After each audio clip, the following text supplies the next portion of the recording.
안녕하셨습니까? 장군의 소리 주간안보 브리핑 김민석입니다.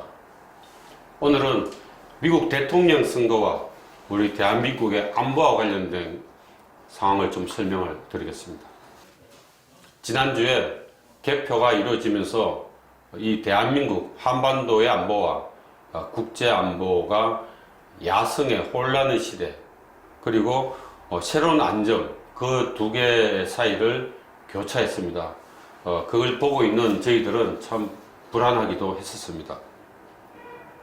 만약에 트럼프 대통령이 재선됐더라면 주한미군은 철수에 가까운 감축이 이루어졌을 가능성이 큽니다. 또한 북한 핵무장은 인정하는 분위기였습니다. 한국 안보는 위험해지고 국제 안보도 혼돈의 시대로 들어갈 수 있었습니다. 그러나 바이든 후보가 사실상 당선으로 확정되면서 다시 안정을 되찾을 가능성이 커졌습니다. 그러면 트럼프 시대에 얼마나 어려워졌는지 다시 한번 살펴보겠습니다. 트럼프 대통령이 지난 4년 가까이 집권하면서 이 세계에는 많은 일이 일어났습니다. 물론 그게 트럼프 대통령의 전적 책임은 아니라고 하지만 미국 우선주의와 함께 트럼프 대통령의 특유한 정치 철학으로 사태가 더욱 악화된 건 사실입니다. 첫 번째로 국제 거버넌스의 약화입니다. 트럼프 대통령이 탈퇴한 국제조약기구는 무려 8개입니다. 환태평양 경제 동반자 협정, TTP라고 그러죠. TTP를 탈퇴하는 행정명령에 서명했고, 또 파리 기후협약 탈퇴 선언을 했고요. 유네스코 탈퇴 선언, 유엔 인권 이사회 탈퇴 선언, 그리고 이란 핵 합의 파기, 중거리 핵전력 조약 탈퇴, INF 탈퇴라죠. 물론 이것은 중국과 러시아의 책임이 많습니다.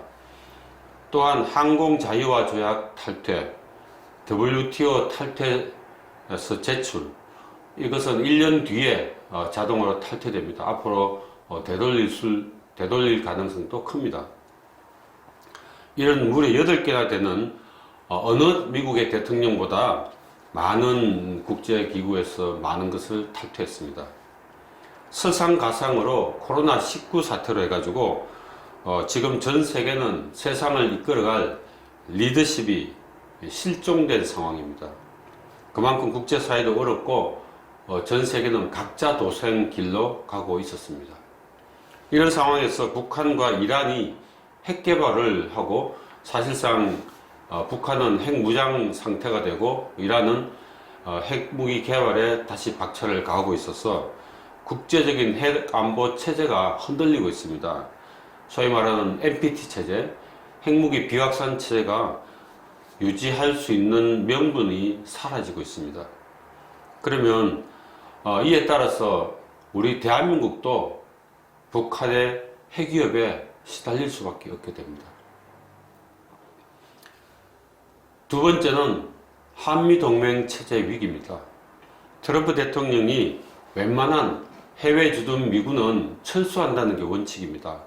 이제는 전 세계 다른 나라 분쟁에 개입하지 않겠다는 겁니다. 그래서 1차적으로 독일에 주둔하고 있는 미군을 대폭 감축을 했죠. 그 다음 차례 누구겠습니까? 한국입니다. 이런 상황이 되니 나토에서는 트럼프 대통령이 당선이 되면 유럽은 독자 방위 체제로 가겠다는 우려까지 그런 이야기도 하고 있습니다. 특히 마르켈 독일 총리가 그렇게 강력하게 주장하고 있습니다. 한미 관계도 비슷합니다.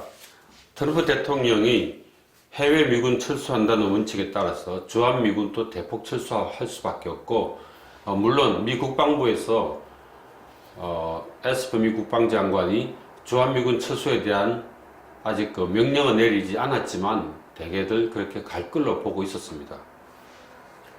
이와 함께 트럼프 대통령이 방위비 분담금을 대폭 인상하겠다는 원칙이 있었고, 문재인 대통령은 그에 대해서 반대하는 입장이고 해서 이 또한 매우 어려움이 있고, 돈을 내지 않는 그런 동맹은 필요 없다는 트럼프 대통령의 생각에 따라서 만약에 트럼프 대통령이 재선됐으면은 방위비 분담금이 결국 주한미군 철수에 가까운 대폭 감축으로 이어졌을 가능성이 컸습니다.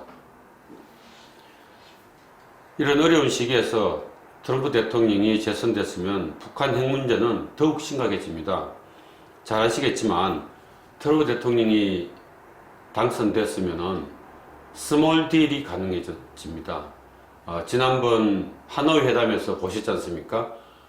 영변 플러스 알파를 포기를 하면 영변 플러스 알파의 북한 핵시설을 제거를 하면 트럼프 대통령은 북한에 대한 제재를 일부 해제해 주겠다는 그런 입장이었습니다. 만약에 그게 이루어지면 북한은 기존에 갖고 있는 핵무기는 다 인정이 되고, 그리고 대북 제재는 해제돼 가지고 경제는 살아나겠죠. 그렇게 되면 북한의 경제는 살아나고 북한의 핵무기는 그대로 유지한 상태에서 우리 대한민국은 북한의 핵에 대처해야 되는데, 한미동맹은 약화되고 한미연합 방위 체제까지도 매우 약화돼서 정말 우리 대한민국 혼자서 북한 핵에 대처해야 되는 그런 상황이 될 뻔했습니다. 하지만 바이든 후보가 대통령에 사실상 확정되면서 한 번 더 문제는 급변하게 됐습니다. 다시 안정이 될 가능성이 커졌습니다. 제가 바이든 후보의 과거 한국과의 연관성을 좀 살펴봤습니다. 바이든은 역대 미국 대통령 가운데 대통령이 되기 전에 비무장지대, 특히 JSA 공동경비구역을 2번이나 찾았던 유일한 인물입니다. 과거에 어떤 미국의 대통령도 대통령 당선되기 전에 JSA를 가본 적이 없습니다. 바이든은 2001년 상원의원 때 JSA를 갔었고 2013년도 부통령으로서 방문했습니다. 바이든이 JSA에 갔을 때 JSA 브리핑 장교는 바이든에게 이렇게 이야기했습니다. 현재 적 상황은 특이 상황이 없습니다. 전반적으로 지피 상황을 보고 드리겠습니다. 라고 말했습니다. 북한을 적이라고 했던 GP 브리핑 장교의 이야기를 바이든은 경청했습니다. 그때 바이든은 JSA 방문에 앞서서 용산에 있는 전쟁기념관을 방문했습니다. 거기에서 한국전쟁 때 참전했던 미군 전사자 명단에서 알고 있는 2명의 미군 전사자 명단을 발견하고서는 이렇게 말했습니다. 당연히 경의를 표하고서는 그렇게 많은 미국인들이 한국인의 자유를 위해 목숨을 바쳤다 라고 말했습니다. 한국 전쟁의 중요성을 바이든은 잘 알고 있었던 것이죠. 바이든은 또 이번 대선 막바지인 10월 말에 연합뉴스에 기고를 했습니다. 그 기고문에서 2013년도에 JSA 방문 때의 기억을 회상을 했는데 이렇게 말했습니다. 나는 손녀 피네건을 옆에 두고 DMZ에서 북한으로부터 100피터 그러니까 30m죠. 이 100피트도 떨어지지 않은 곳 올레 초소에서 서 있던 것을 결코 잊을 수 없다 라고 말했습니다.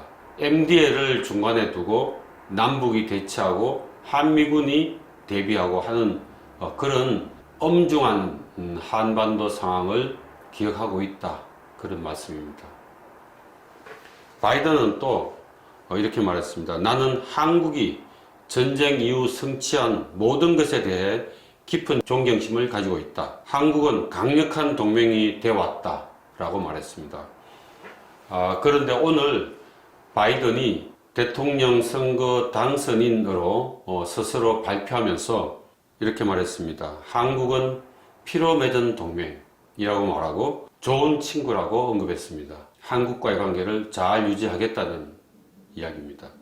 방위비 분담금과 관련해서 한국은 2019년도를 기준으로 해서 13%를 올리는 것이고 미국은 13억 달러를 내라는 겁니다. 상당한 차이가 있습니다. 그 중간에서 적절히 잘 합의를 할 것으로 보입니다. 특히 바이든은 그 연합뉴스 기고문에서 말한 내용이 흥미롭습니다. 이렇게 말했습니다. 대통령으로서 나는 우리의 군대를 철수하겠다는 트럼프 대통령의 무모한 협박으로 한국을 갈취하기보다는 동맹을 강화하면서 한국과 함께 쓸 것이다 라고 말했습니다. 의미심장한 이야기죠. 그렇게 말한 것처럼 방위비 분담금을 갈취하지 않겠다. 주한미군을 철수하겠다는 협박으로 방위비 분담금은 갈취하지 않겠다는 이야기입니다. 적절한 정상적이고 그리고 이성적인 판단에 따라서 방위비 분담금을 받겠다라는 겁니다. 그 방위비 분담금은 본래 의도는 주한미군이 한반도 방위를 위해서 연합방위체제에 들어간 돈을 한미가 분담한다, 그런 내용입니다. 그래서 그런 부분은 당연히 우리 정부가 지원을 해줘야 하는 것이 마땅하지 않겠습니까? 같은 맥락으로 주한미군의 대폭 감축은 이루어지지 않을 것으로 보입니다.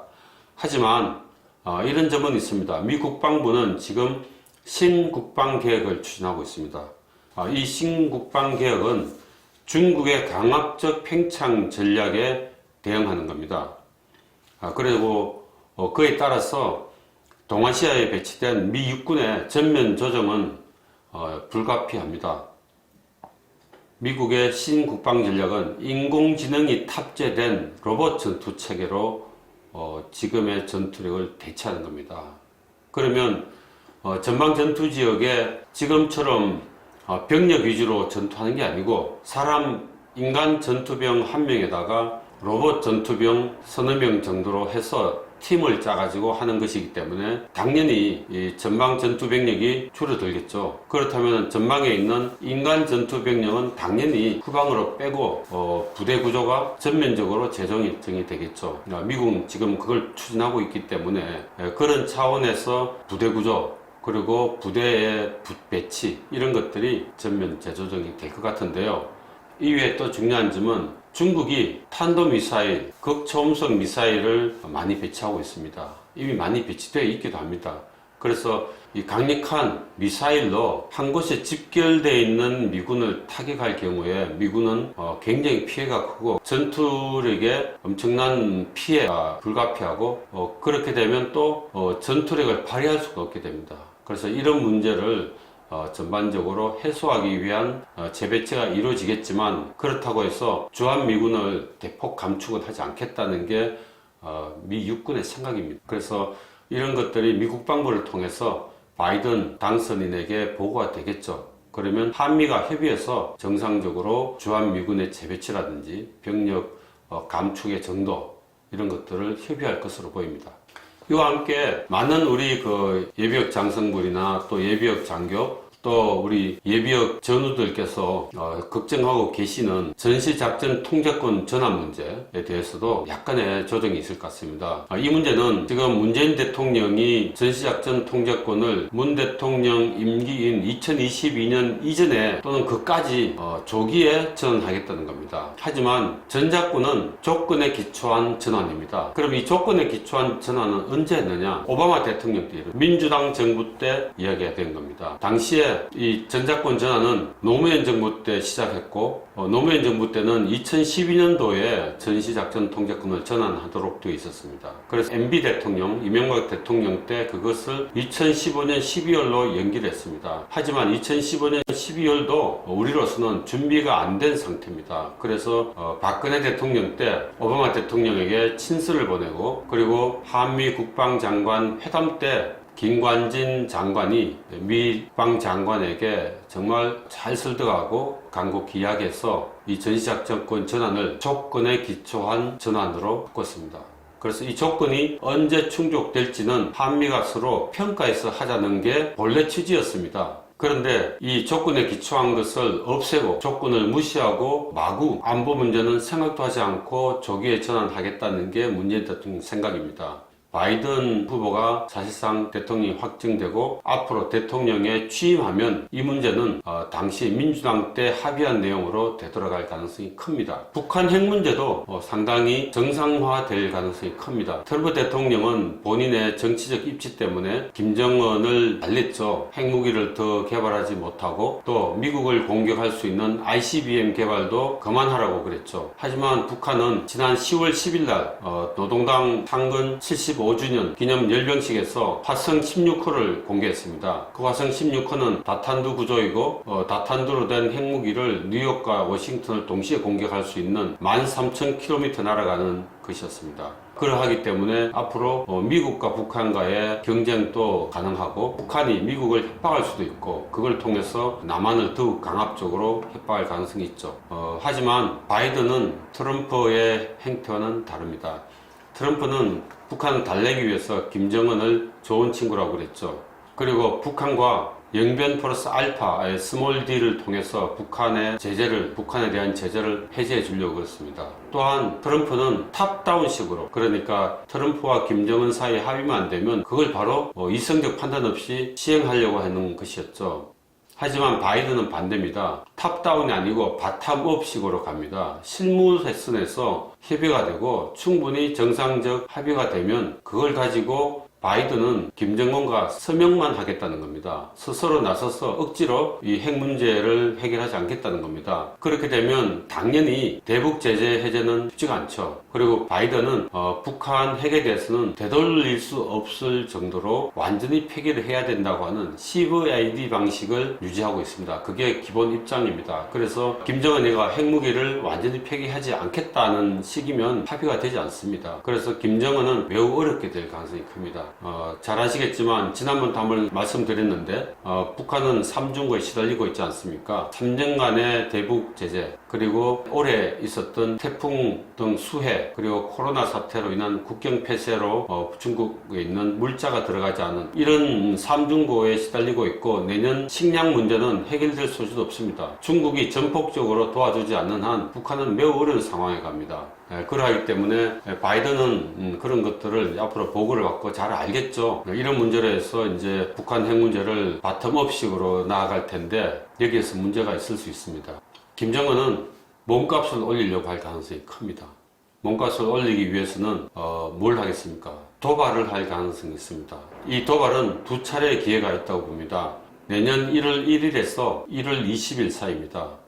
북한 김정은이가 신년사를 발표하는 날이기도 하지만 북한이 당대회를 하는 날입니다. 그래서 앞으로 북한이 어느 방향으로 어떻게 살아야 할지를 발표하는 날입니다. 그날부터 미국 대통령이 취임하는 1월 20일 사이 한번 도발할 가능성이 있고요. 또 한 번은 한미연합훈련이 복원될 가능성이 있는데 2월 말에서 3월 초에 키리졸브 연습을 할 소지가 있습니다. 그때 훈련하기 전에 도발할 가능성이 있습니다. 이 두 번을 통해서 김정은은 몸값을 올리고 그걸 가지고 바이든 캠프 내에 참모진들 가운데서 군축론자들이 있습니다. 이 여론을 불러일으켜서 군축으로 가려고 할 생각이 있는 거죠. 북한의 핵은 동결하고 그 핵을 가지고 핵무장한 상태에서 미국과 공존하려고 하는 그런 김정은의 기본 전략을 추진할 가능성이 있습니다.